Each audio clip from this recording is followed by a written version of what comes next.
प्राचीन कुआं मिला है। महमूद खां सराय इलाके में मिला है कुआं। प्रशासन के आदेश पर खुदाई शुरू की गई है। कई दशकों से बंद था ये प्राचीन कुआं। बड़ी खबर है जो इस बीच निकलकर सामने आ रही है। महमूद खां सराय इलाके से ये प्राचीन कुआं मिला है। बड़ी खबर इस बीच निकलकर सामने आ रही। तस्वीर आपकी स्क्रीन पर आप देख सकते हैं किस तरीके से संभल में एक बार फिर से खुदाई जो है वो शुरू हुई है और संभल में ऐतिहासिक कुआं ये मिला है और कई दशकों से ये प्राचीन कुआं बंद था और अब इस कुएं की खुदाई शुरू की गई है। ये बड़ी खबर है जो इस बीच निकलकर सामने आई है। तस्वीर आपकी स्क्रीन पर आप देख सकते हैं किस तरीके से संभल में एक और कुआं जो है वो मिला है और अब इस कुएं की खुदाई शुरू हो गई है। प्रशासन के आदेश के बाद खुदाई शुरू की गई है और प्रशासनिक अमले की टीम जो है वो भी मौके पर मौजूद है और इस कुएं की अब खुदाई जो है वो की जा रही है, जिसकी तस्वीरें निकलकर सामने आई हैं संभल से। इस बीच हमारे सहयोगी रजनीश यादव जुड़ गए हैं, उनका रुख करेंगे इन्फॉर्मेशंस के लिए। रजनीश, क्या जानकारियां फिलहाल मिल पा रही हैं इस पूरे मामले को लेकर? किस तरीके से इस कुएं को लेकर जानकारी मिली, इसके बाद इसकी खुदाई शुरू करवाई गई? जी बिल्कुल, मैं बताना चाहूंगा कि एक संभल के ही रस्तोगी परिवार है, उन्होंने एक अर्जी डीएम कार्यालय में दी थी कि जो महमूद खां सराय में एक कुआं है जो काफी दिन से बंद है और इसकी खुदाई कराई जाए, क्योंकि बताया जा रहा है कि 1978 में जब दंगे हुए थे तो इसी कुएं में एक व्यापारी की चाकुओं से गोद करके हत्या कर दी गई थी और उसका शव भी इसी कुएं में मिला था। अंदाजा यह लगाया जा रहा है कि इस कुएं में और भी कुछ ऐसे राज छुपे हैं जो कि 1978 के दंगों से जुड़े हुए हैं।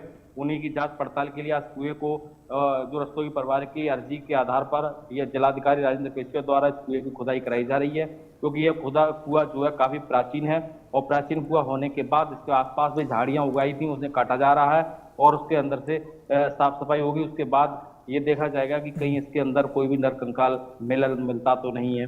इसी का अंदेशा को लेकर के यह कुआं की खुदाई की जा रही है, क्योंकि इस रस्तोगी परिवार ने इसका एक अर्जी दी थी और उन्होंने बताया था कि इस तरह की घटना जब 1978 में हुई थी, क्योंकि उसमें लगभग काफी संख्या में लोगों का नरसंहार उस समय हुआ था और काफी लोग मारे गए थे। उसमें कुछ लोगों की लापता है, उनका अभी तक कोई अता पता भी नहीं है कि वो लोग कहाँ हैं। तो अंदाजा यह लगाया जा सकता है कि 1978 में कुछ ऐसे कुएं हैं जिनमें उनको मार करके इसमें दबा दिया गया है। अगर अब इसकी जांच पड़ताल होगी उसकी बाद ये पता लग पाएगा कि इसमें क्या निकला क्या नहीं निकला, यह आगे देखने वाली बात होगी। जी रजनीश, दूसरी ओर अगर बात संभल को लेकर करें तो संभल में जो शाही जामा मस्जिद है उसके सर्वे को लेकर जो बवाल हुआ था उसको भी 1 साल हुए हैं और इस बीच इस कुएं का नया मामला सामने आया, तो ऐसे में प्रशासनिक अमला किस तरीके से मुस्तैद है? जी मैं बिल्कुल बताना चाहूंगा कि ये जो जहाँ शाही जामा मस्जिद का जो सर्वे के विवाद के बाद लगभग यहाँ पर 4 से 5 लोगों की मौत हो गई थी और काफी सरकारी संपत्तियों को भी जला करके उपद्रवियों द्वारा नष्ट कर दिया गया था। तभी से लेकर के पुलिस तो पहले से ही यहाँ पर व्यवस्था चाक चौबंद रही, लेकिन पुलिस को भी अंदाजा नहीं था कि इतनी बड़ी घटना यहाँ पर हो जाएगी। उसी को देखते हुए यहाँ पर पुलिस प्रशासन ने और भी सुरक्षा व्यवस्था को बढ़ा दिया है। आरआरएफ की टीम भी यहाँ पर पहले से उसकी बटालियन यहाँ पर जुड़ी हुई है, यहाँ पर लगी हुई है और पीएसएफ की बटालियन यहाँ पर पहले से लगी हुई थी, लेकिन अब यहाँ पर और भी लगा दी गई है। अब यहाँ पर पीएससी बटालियन की भी जगह तलाशी जा रही है, क्योंकि मुरादाबाद में 23वीं वाहिनी और 24वीं वाहिनी 2 वाहिनियां वहां पर तैनात है, लेकिन वहां से एक वाहिनी को हटा करके अब संभल में ही उसको शिफ्ट किया जा रहा है। उसके लिए जमीन संभल के पास में एक दत्यावली गांव है, वहां पर इसकी जमीन तलाश ली गई है और फिलहाल जब पीएससी वाहिनी यहाँ पर बन जाएगी तो सुरक्षा व्यवस्था अभी यहाँ पर बहुत चाक चौबंद होगी, क्योंकि ये संभल की अगर बात करें, संभल के चौतरफा में कुछ एरिया में जाट और कुछ एरिया में यादव, बाहुल और सैनी समाज के लोग रहते हैं। लेकिन शहर की बात करें, यहाँ पे 45% हिंदू थे, लेकिन अब धीरे धीरे घट करके अभी सर्वे आया था उसमें 15% हिंदू शहर में रह गए हैं।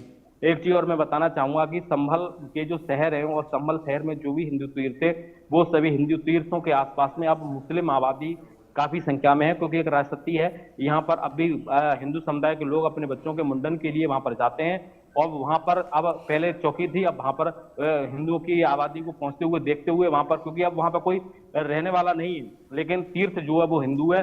अब वहां पे पहले बहुत सारे हिंदू रहा करते थे उसके आसपास में।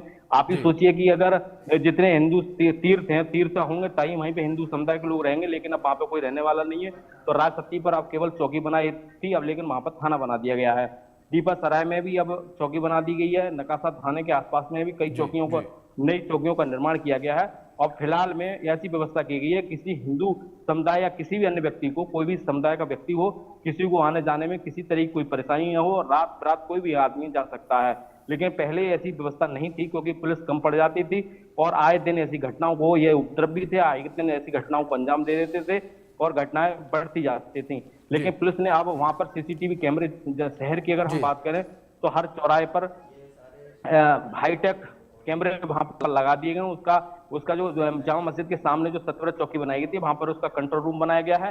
उसी में वहां से ही मॉनिटरिंग होती है, हर चौराहे की मॉनिटरिंग होती है। बिल्कुल और पुलिस भी हर रजनीश, चौराहे जाहिर पर तौर है, पर जिस जैसे तरीके से कोई रजनीश साहब जानकारियां देने से साफ तौर पर समझा जा सकता है कुआं मिलना एक अपने आप में खबर तो जरूर बहुत बड़ी है, लेकिन इस बीच प्रशासनिक अमला पहले से ही मुस्तैद है एरिया की सेंसिटिविटी को देखकर। फिलहाल बहुत शुक्रिया रजनीश आपका जुड़ने के लिए और इन तमाम जानकारियों के लिए भी। इस बीच कुछ तस्वीरें आपको दिखाएंगे हम कि किस तरीके से जो है ये कुआं निकला है जिसको लेकर खुदाई की जा रही है। प्रशासनिक अमला मौके पर मौजूद है। ये तस्वीरें स्क्रीन पर दो तस्वीरें आपके स्क्रीन पर आप देख सकते हैं किस तरीके से मौके पर जो टीम है प्रशासनिक अमले की वो भी मौजूद है और इस कुएं की खुदाई अब करवाई जा रही है। जिस तरीके से हमारे सहयोगी रजनीश हमारे साथ जुड़े थे, उन्होंने भी जानकारियां दी हैं कि इस पूरे मामले को लेकर जो है अर्जी दी गई थी और इसी अर्जी की सुनवाई के तहत इस कुएं की खुदाई के आदेश दिए गए हैं। और 1978 में जो दंगे हुए थे उस दंगे से इस कुएं के कनेक्शन जुड़े हुए हैं, क्योंकि उस दौरान एक व्यापारी का शव जो है वो इस कुएं के अंदर फेंक दिया गया था। इस बीच दिल्ली धमाके से